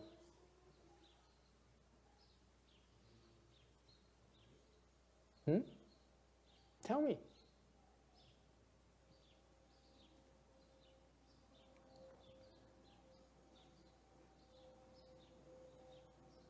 Okay? So, you agree with me that we all get sick from working. Making a living makes us sick. Thành quý vị đồng ý với thầy là quý vị đi làm lụng là phải bị bệnh. Yes? You trading your health for money. Quý vị làm tiền và trả cái giá với cái sức khỏe của mình mới làm ra tiền được. You all do, right? And if you're smart about it, then you need to meditate, to practice, to restore the balance. Bởi quý vị, nếu quý vị khôn ngoan, quý vị phải tìm cái thăng bằng lại trong cuộc đời mình bằng cách là phải tu hành. Because meditation, cultivation will restore your health. Tại cái tu hành nó sẽ giúp quý vị hồi phục lại cái sức khỏe của quý vị. No two ways about it. It will restore balance to your life. Nó đem lại sự thăng bằng cho cuộc đời của mình.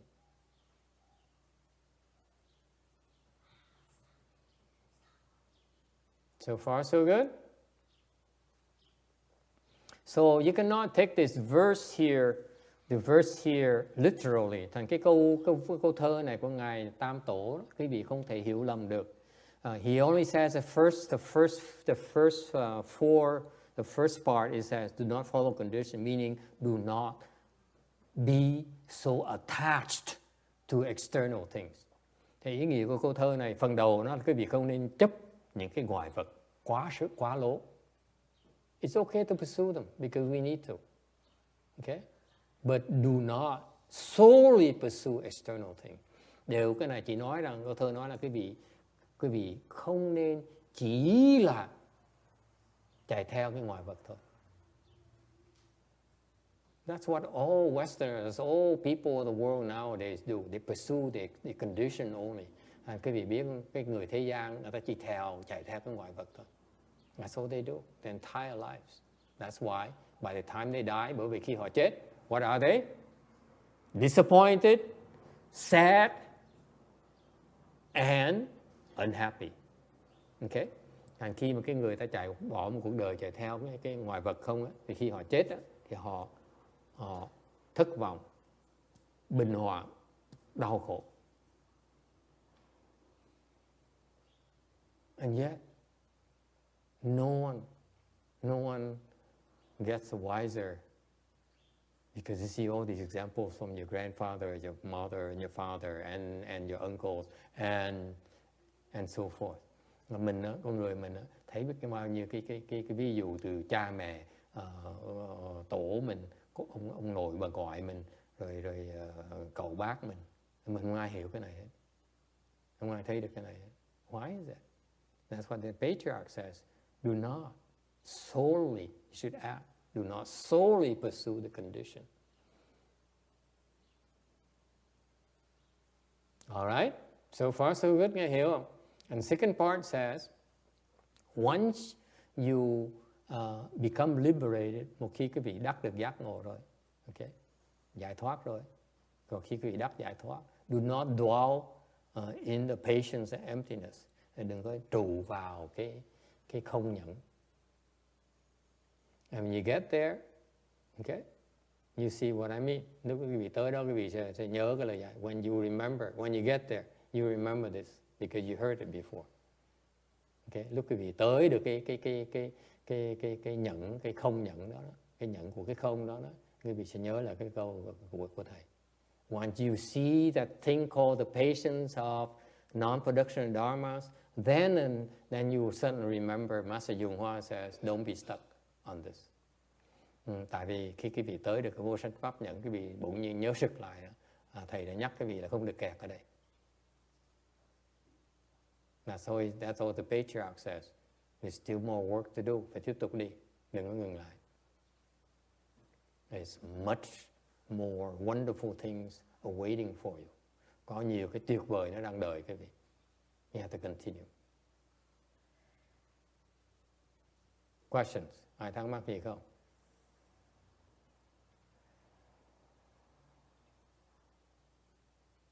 All right? No questions? Because I see people go,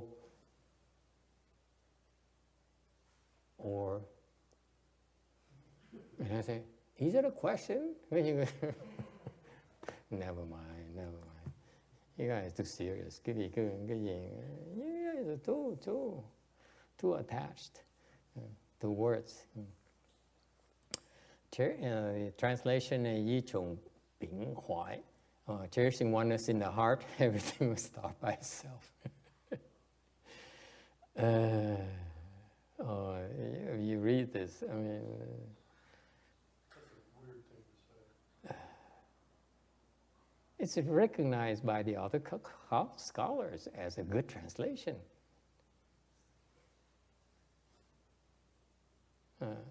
Với dịch giả là tôi nói cái bài dịch này là gì hay. So he says, the patriarch, 3rd Patriarch says, harboring the mind of oneness and equanimity, chaos naturally extinguishes by itself.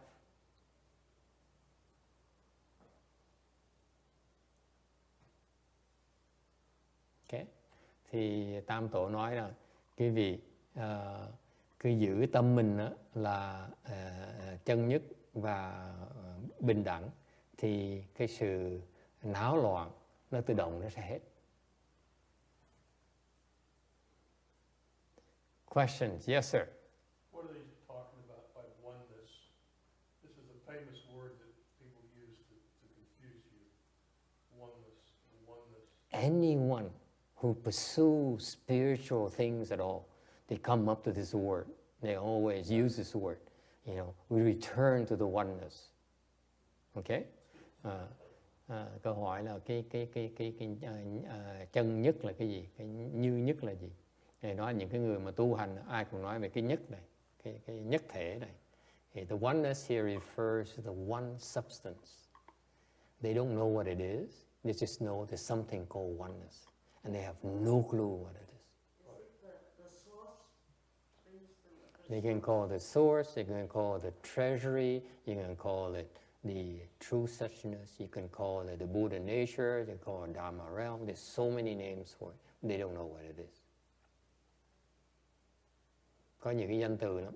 Nó tên là chân như, nó tên là Như Lai Tạng, nó tên là nhất thể, tên là đồng thể, đủ thứ tên đó, nhiều danh từ dễ sợ. Nhưng điều những cái người tu hành ngoài kia đó, nhất của tu ngoại đạo, những cái người mà tu hành này, những người Tây phương dùng cái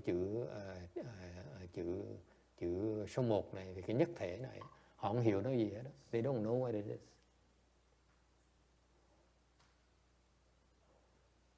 Okay, and that is why my master stresses not talking about this, but telling you how to get there. Bởi vì cái vị biết nói vậy thôi. Ngài Tiến Hóa đặc biệt chỗ ngài chỉ cho chúng ta cái cách để mà thấy được cái nhất thể này. He shows us how to realize this oneness, how to get there. And to get there involves some fundamental. Muốn tới đó phải căn bản là gì? What is fundamental to get to the oneness? You know?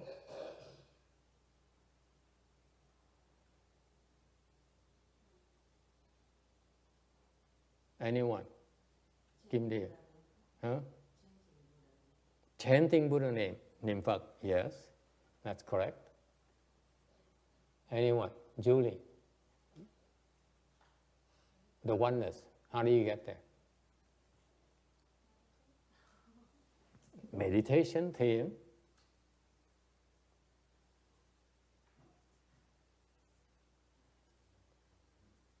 What is that? Anyone read sign language? Có ai đọc cái chữ người điếc không? What is this? Full lotus. Isn't it obvious to you? This is full lotus. Ask anyone. Full lotus. Just kidding. I'm not making fun of them. Lord knows. I respect them. Okay? Full lotus, okay, will help you get there a lot quicker, to realize the oneness in the mind a lot quicker. Cái kiết già nó giúp quý vị nhập với cái đồng thể nhất thể rất là lẹ. Okay, and also heal all your illness, và nó sẽ chữa bệnh cho quý vị. Okay, and this is amazing to me that people don't talk about it. Thành cái thể lạ là ít người nói chuyện này. You cannot become enlightened unless your body is free of illness. Quý vị không thể nào mà đắc giác ngộ trừ phi cơ thể quý vị càng ngày nó càng bớt bệnh. Your body has to get better and better and better before you become enlightened. So it's a natural progression. Then tự động nó sẽ end your mind. Cái tâm và cái thân quý vị nó phải lành mạnh, càng ngày nó càng lành mạnh thêm quý vị mới giác ngộ được.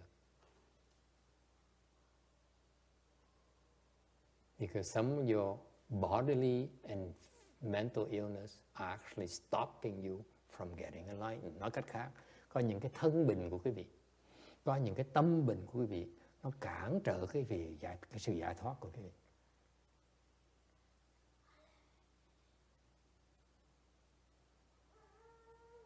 All right? Any questions? Ai thắc mắc gì không? Okay? So, if you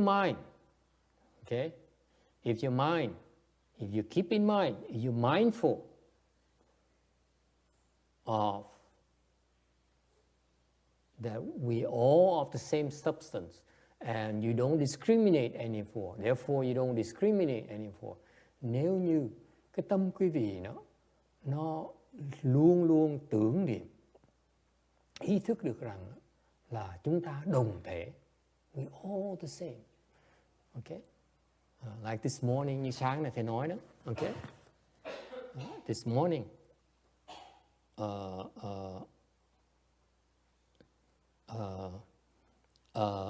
this morning, remember I talked about, anyone remember what we talked about this morning? Sáng nay quý vị có nhớ mình nói gì không? Huh? Anyone remember what we talked about this morning? Anything comes to mind? Sáng nay nói chuyện gì? Nói gì quý vị nhớ không? Anyone, please. What did we talk about? Wheel turning monk? Okay. Yeah, very good. And in particular, what? What about the 7 jewels? And which jewel you remember? See what I mean? Huh? Blue horse. The blue horse. This one, remember blue horse? Oh, so typical woman. Anyone remember what? Yes, sir. Golden chariot. Golden chariot. This one remembers the golden chariot. Người thì nhớ con ngựa xanh, người thì nhớ con xe vàng. Thank you. The rest of us is a jade woman. Okay? The rest of us, the overwhelming majority of us is a jade woman. I don't care what you say. And what is it? There's some features, right? She's what? Incredibly pretty. Đẹp kinh hồn. What else? Very, very dignified. Very, very noble feature. Người rất là dung mạo rất là đoan trang. And what else? Not yet. Not tall, not short. Remember? Không cao, không thấp. What? Right? Không mập, không gầy. Not too heavy, not too thin. Not too bony, not too well insulated.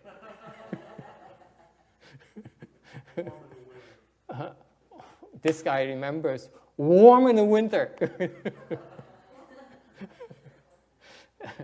And what is that? Discriminating mind. If you like the jade woman, my friend, you will never become enlightened. And he says, I don't care. The wheel turning monarch says, I don't care. I want my jewel. See the problem? When they're so happy, they don't listen to you. I rest my case.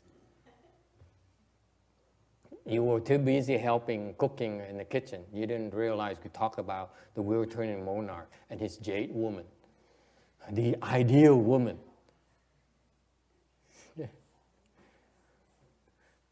Sáng nay cô này bận lo giúp nấu ăn, thành cái gì cũng nghe cái phần mà cái ngọc nữ. Người đàn bà lý tưởng trong cái thế gian này. Yes, sir. What? I don't know. She appear youth, huh?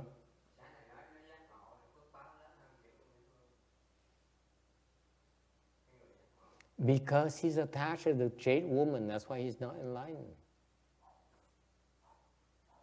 He may be a well-trained monarch, but people who are below him in the human realm are enlightened because they're not attached to her. See that?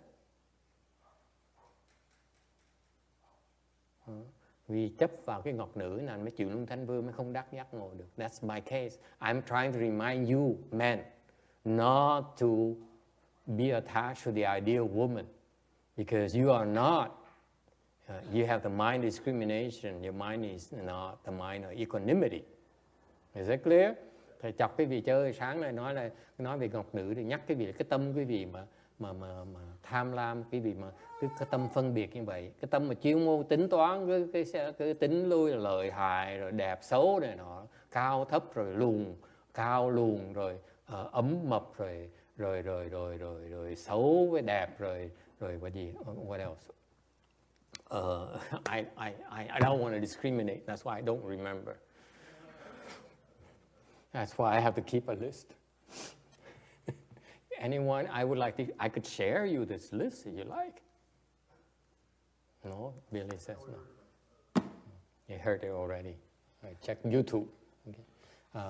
If you have the mind of equanimity, then you have a chance to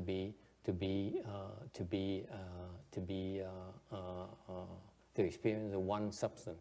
Vì cái tâm quý vị bình đẳng, quý vị dễ đắc cái nhất thể, đồng thể hơn. And because when you keep a mind of equanimity, cái tâm quý vị mà không có phân biệt đó, then everything will stop by itself. Nên tất cả nó tự ngừng lại hết. Like a nuclear war with Uncle Un. Oh, how can they translate like this?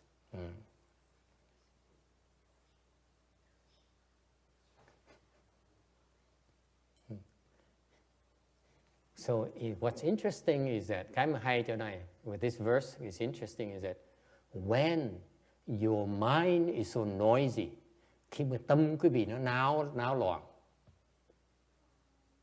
Anyone ever experienced that? Có ai bị vậy chưa? Anyone? Yeah, of course. Everybody has. Today? Ngày hôm nay? No? Only 2 people, 3 people are. How about yesterday? Hôm qua.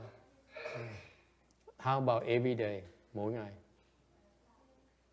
Every day. Okay? Every day, our mind is chaotic. Mỗi ngày cái tâm chúng ta nó náo động. Yes or no? Every single day. Every single moment. Not quite. It's a very confident man right there. That's the nature of the human condition. You're so chaotic every single waking moment, and yet you don't realize you're chaotic. Your mind's so chaotic. Cái tâm quý vị đó, mỗi ngày nó loạn, nó ồn ào dễ sợ, mà quý vị không biết nó ồn ào. Why? Because you're so used to it. You don't see chaos anymore. Quen rồi, không thấy nó ồn nữa. Is that right? You're so used to the noise. Quen rồi, nó ồn quá rồi, quen rồi. Yes, see my students, they are painting the house. Họ đang sơn, học trò thầy đang sơn cái nhà đó. And the two of them who choose to turn on Master Sri Hoa's Dharma talks like blasting it. You know, có 2 học trò thầy bật cái băng của Ngài Tiến Hóa mà nghe điếc tai luôn á. Okay, every time I walk over and say, I couldn't take it. Mỗi lần thầy vào cái nhà, cái tai thầy nó điếc luôn á. And yet they sit there and they, what's the problem? Nhìn mặt thầy nó, ủa, thầy có vấn đề gì vậy? Okay? You're so used to the noise that you don't listen. You don't find it noisy anymore. Cái tâm quý vị nó náo lộn quen rồi, thành quý vị không thấy nó ồn ào nữa. That's all there is to it. But if you find yourself to be, your mind to be chaotic, all you have to do is stop discriminating. Mà quý vị muốn bớt nó ồn, chỉ cần đừng có phân biệt nữa con, ngừng lại, kệ nó. Don't say that why is it so cluttered, thì đừng nói tại sao cái phòng này nó chật ních, nó đồ loạn lại. Okay, you look at clutter here and spacious one as the same. Nhìn nó chật, hoặc là nó rộng, hoặc nó trắng, hoặc nó or it's white or black, or it's pretty or ugly, tall or short, cao hoặc là thấp. Okay, warm or cool, lạnh hay là nóng. Okay, pretty, well, never mind. Okay, stop discriminating. Then the chaos in your mind will disappear gradually, dissipate gradually. Quý vị chỉ cần ngừng cái phân biệt, don't process it. Okay, then the chaos dies by itself. Thì cái náo loạn trong tâm quý vị từ từ nó chết. That's all. Questions? Everyone looking at the boys. Oh, how cute a boy he is! How cute! I can't stand that. He's so cute. I want to have one. Nói ai cũng cứ liếc nhìn nhóc nữa. Thằng nhóc nó dễ thương, dễ sợ. Nó mũm mĩm dễ thương vậy. Cái muốn nừng nó một cái.